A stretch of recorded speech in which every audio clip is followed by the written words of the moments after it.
আসসালামু আলাইকুম প্রিয় নবম দশম শ্রেণীর শিক্ষার্থীবৃন্দ, কেমন আছো তোমরা সবাই? আশা করি আলহামদুলিল্লাহ সবাই ভালো আছো, বাসায় আছো, পড়ালেখা করতেছো যে যার জায়গা থেকে। তো দেখো, আমরা বল চ্যাপ্টারের শেষের দিকে চলে এসেছিলাম। আমরা লাস্ট দুইটা লেকচারে ঘর্ষণ নিয়ে আলোচনা করেছি সংক্ষেপে, এবং ঘর্ষণ সংক্রান্ত দুইটা আমরা গাণিতিক সমস্যাও করেছিলাম। আশা করি তোমরা বুঝতে পেরেছো। আজকে আমি তোমাদের সামনে আরও একটা বা দুইটা বলের কিছু কোশ্চেন নিয়ে আসব, যে কোশ্চেনগুলো তোমরা যদি ভালোভাবে বুঝতে পারো তাহলে আশা করি এই বল চ্যাপ্টারটা নিয়ে তোমাদের আর সমস্যা হবে না, এবং তোমরা পরবর্তী চ্যাপ্টারের জন্য প্রস্তুত হয়ে যাবা। তো এই কোশ্চেনটা দেখো, এটা একটা ঘর্ষণ সংক্রান্ত একটা সমস্যা। এখানে একটা বস্তু আছে, দেখো যে গোল এই অবজেক্টটা, তার বর্তমান অবস্থান হচ্ছে এ, তার আদিবেগ হচ্ছে v0, 5 মিটার পার সেকেন্ড।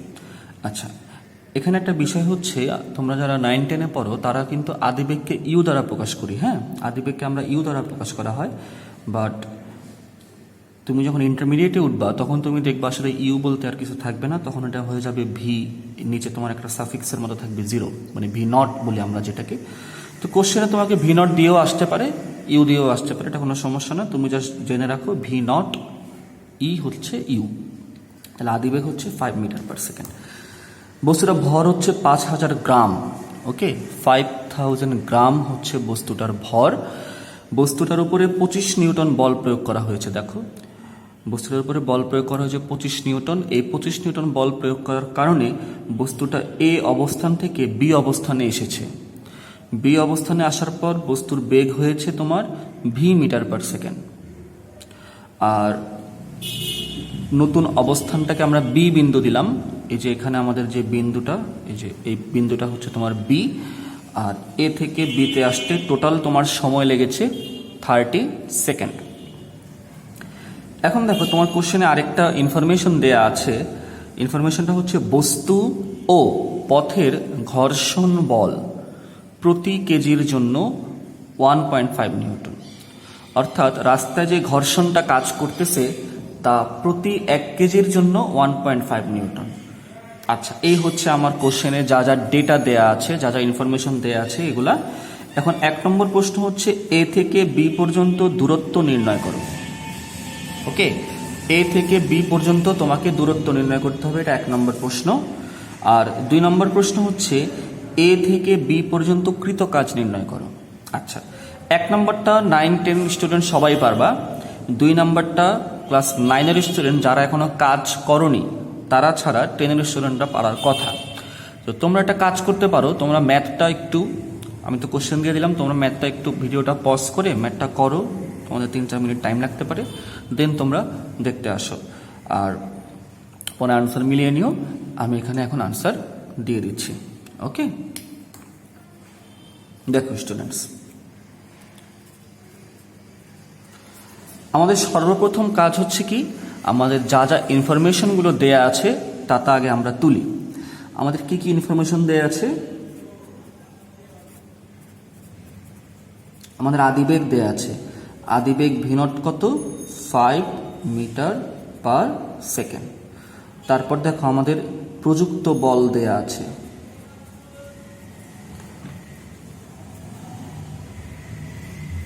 প্রযুক্ত বল কত?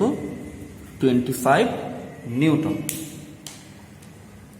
তারপর দেখো আমাদের দেয়া আছে সময়।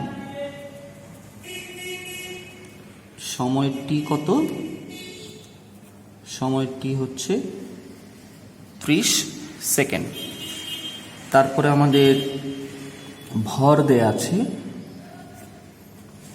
ভর এম হচ্ছে 5000 গ্রাম, অর্থাৎ 5 কেজি। 1000 গ্রামে 1 কেজি, 5000 গ্রামে 5 কেজি। তারপরে আরেকটা ইনফরমেশন কি দেয়া আছে? বস্তু ও পথের ঘর্ষণ বল প্রতি কেজির জন্য 1.5 নিউটন। অতএব ঘর্ষণ বল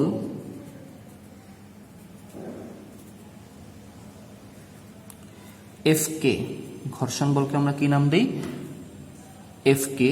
এটা হচ্ছে তোমার দেখো 1 কেজির জন্য 1.5 নিউটন, তাহলে তোমার কত কেজি আছে, 5 কেজি, তাহলে 5 ইন্টু 1.5, তাহলে তোমার আসবে এখানে 5 একে 5, 5 5 25, তাহলে তোমার 7.5 নিউটন। এটা হচ্ছে তোমার এখানে ফ্রিকশন ফোর্স।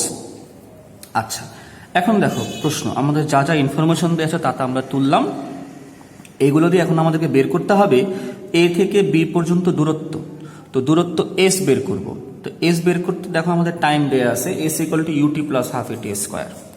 এই সূত্রে যদি আমরা যাই, আমরা আদিবেগ জানি, আমরা টি জানি, আমাদের কিন্তু সহজে বের হয়েছে। শুধু আমাদের কি জানা নাই, আমাদের এ জানা নেই। দেখো তারপর আমরা যদি V square equal to U square plus 2as সূত্রে যাই, সেখান দিয়েও আমরা এস বের করতে পারবো।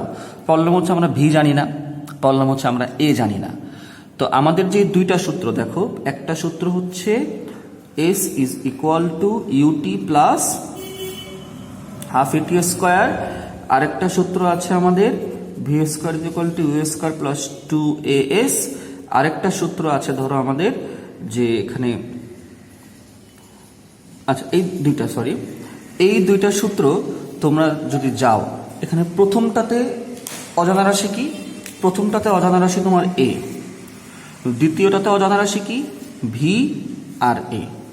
এই দুইটার জন্য এস বের করতে পারতেছো না, প্রথমটাতে এর জন্য এস বের করতে পারতেছো না, তাহলে এই রাস্তাটা কিন্তু তোমার সময় সাকল্য এখানে বেশি। তুমি যদি এই ওয়েতে আগাও, তুমি যদি এই ফর্মুলাটার জন্য যাও, তাহলে তুমি শুধু এ বের করলে তোমার কাজ হয়ে যাচ্ছে, ম্যাথটা সহজে মিলে যাবে।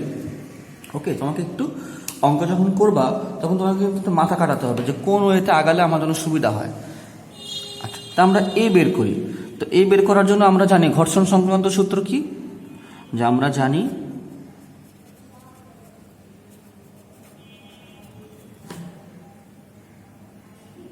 F net is equal to F minus F K, তাই না? ঘর্ষণ সংক্রান্ত এই ফর্মুলাটা আমি তোমাদেরকে লাস্ট লেকচারে দেখিয়ে দিয়েছিলাম। এখন তোমার দেখো এফ নেট কি স্টুডেন্টস, এফ নেট হচ্ছে আমাদের এম এ, আমাদের এফ কি প্রযুক্ত বল, প্রযুক্ত বল কত 25, আমাদের এফ কে কত ঘর্ষণ বল, ঘর্ষণ বল কত 7.5, আমাদের এ কত, এ হচ্ছে 5, তাহলে 5 ইন্টু এ, আর 25 থেকে 7.5, 25 মাইনাস 7.5, বা এ হচ্ছে 25 মাইনাস 7.5 ডিভাইডেড বাই 5। তো তোমার এখান থেকে এ আসবে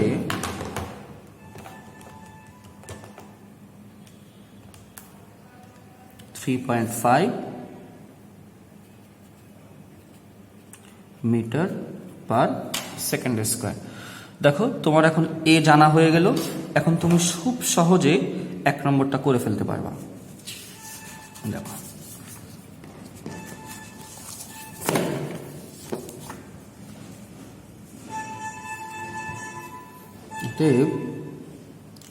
এস ইজ ইকুয়াল টু কি UT plus half AT square.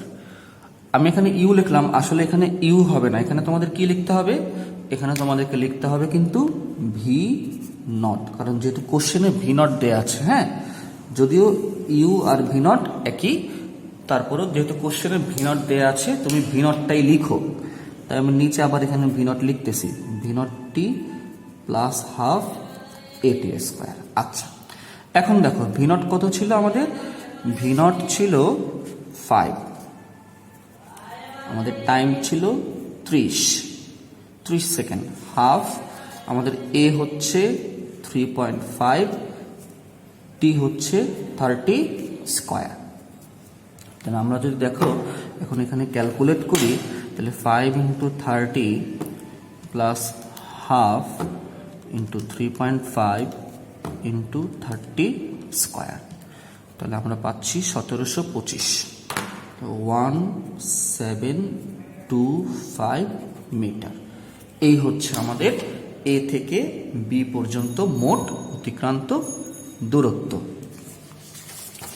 ওকে, কত সহজ দেখলা, 1 নম্বরটা বের হয়ে গেল। তো কোশ্চেন থেকে ঘাবড়ানোর কিছু নেই, তোমাকে যা যা তুমি যা জানো তার মধ্যেই উত্তর হবে। হ্যাঁ, এখানে কোনো এমন কোনো বিষয় না যে আমি যা জানি না তার বাইরে কোনো কোশ্চেন আসবে, বা আমি যা জানি না তা দিয়ে অ্যাপ্লাই করতে পারবো না, তা না। তুমি যা জানো তার মধ্যেই কোশ্চেনটা সলভ করা সম্ভব, জাস্ট একটু তোমাকে মাথা খাটাতে হবে। আচ্ছা, এবার দেখো স্টুডেন্টস, আমরা 2 নম্বরটাতে আসি। এ থেকে বি পর্যন্ত কৃত কাজ নির্ণয় করো। যারা 10-এর স্টুডেন্টস আছো, 10-এর স্টুডেন্টসদের জন্য ম্যাথটা পারা উচিত আমি মনে করি, কারণ তোমরা কাজ ক্ষমতা শক্তি পড়েছো, তোমরা ইন ডিটেলসে কাজ ক্ষমতা শক্তি আরও অনেক কমপ্লেক্স প্রবলেম সলভ করেছো, সেই হিসাবে এটা কোনো কোশ্চেন না। বাট এখন যেহেতু আমি কাজ ক্ষমতা শক্তি নিয়ে ঘাটাঘাটি করতেছি না, তাই আমি জাস্ট সংক্ষেপে উত্তরটা দিয়ে দিচ্ছি। ক্লাস 9-এর স্টুডেন্ট যারা আছো তারা আপাতত জাস্ট এটা মাথায় রাখো। আমি নেক্সট লেকচার যখন আমি কাজ ক্ষমতা শক্তি শুরু করব, তখন তোমাদের কনসেপ্টগুলো ক্লিয়ার হয়ে যাবে। আচ্ছা শোনো, কৃত কাজ কি? মানে কৃত কাজ হচ্ছে, একটা জিনিস মাথায় রাখবে অলওয়েজ, লব্ধি বল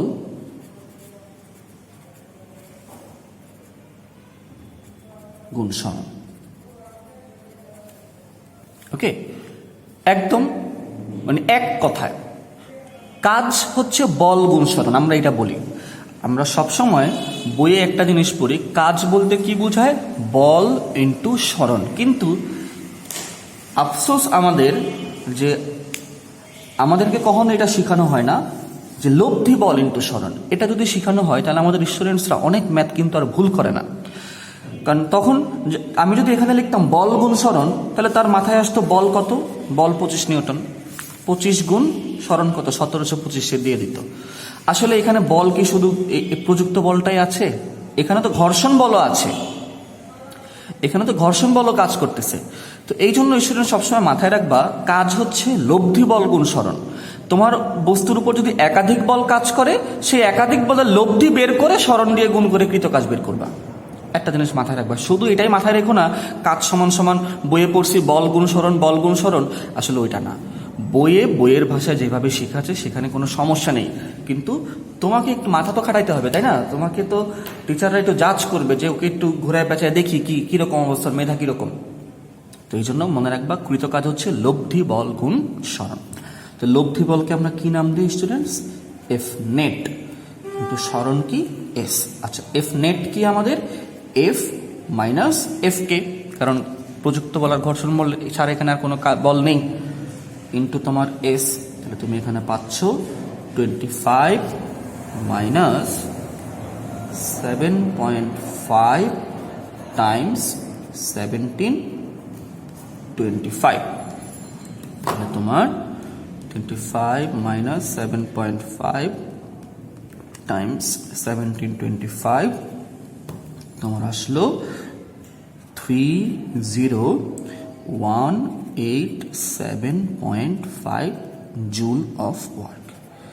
এই হচ্ছে তোমার মোট কৃতকাজ। কৃতকাজের একক হচ্ছে জুল। হ্যাঁ, আবার ভুল করে এই জের উপরে কোনো ডট দিয়ে দিও না। হ্যাঁ, জের উপরে ভুলে কোনো ডট দিয়ে দিও না, এই ডট কিন্তু হবে না। জুল একটা বিজ্ঞানীর নাম, বিজ্ঞানীদের নামের লেটার কিন্তু অলওয়েজ বড় হয়। আচ্ছা, তো এই ছিল কোশ্চেনটা স্টুডেন্টস। আশা করি তোমরা কোশ্চেনটা বুঝতে পেরেছো। খুব সুন্দর একটা প্রশ্ন, তোমাদের 9-10 লেভেলের জন্য খুব ভালো একটা ক্রিয়েটিভ কোশ্চেন আকারে এগুলো আসতে পারে। তো নেক্সট ম্যাথের জন্য লেকচার আজকে এখানে শেষ করে দিলাম। নেক্সট ম্যাথে আমরা আরেকটু ডিফিকাল্ট কিছু প্রবলেম সলভ করব। তো সেই পর্যন্ত সবাই সুস্থ থাকো, ভালো থাকো। আল্লাহ হাফেজ, আসসালামু আলাইকুম।